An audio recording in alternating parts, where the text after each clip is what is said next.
Now I will give the floor to Madam Girling, who will be speaking on behalf of the Conservatives and Reformists. Thank you.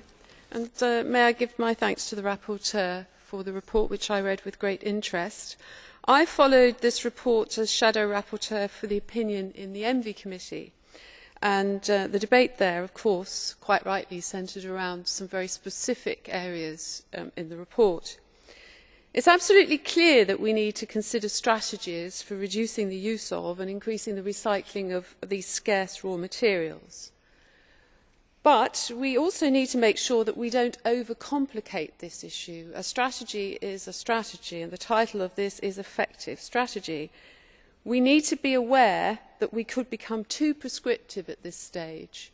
We need to leave our options open whilst agreeing our broad strategy.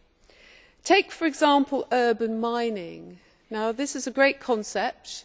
I come from a country with a very long history of landfill, and I am sure there is a great deal in there that we could very usefully use. But we need to be careful. Landfill creates greenhouse gases. We all know that. That is why we are trying to avoid it. Old landfills are sealed.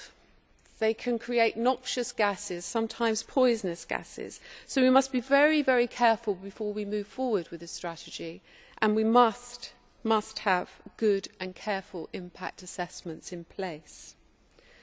Likewise, the issue in here of stockpiling must be approached with caution.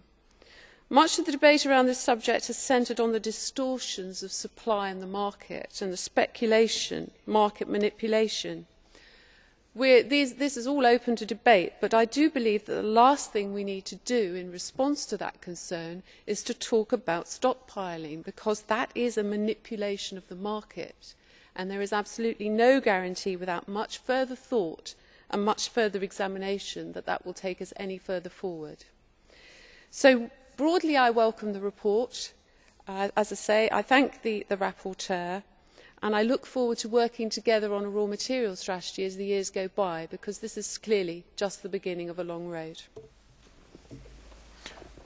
Thank you, Madam Girling. Now, Madam Matias on behalf of GUE for 1.5 minutes. Thank you very much, President. Let me begin too by congratulating our rapporteur for the work he's done and describing the requirements that European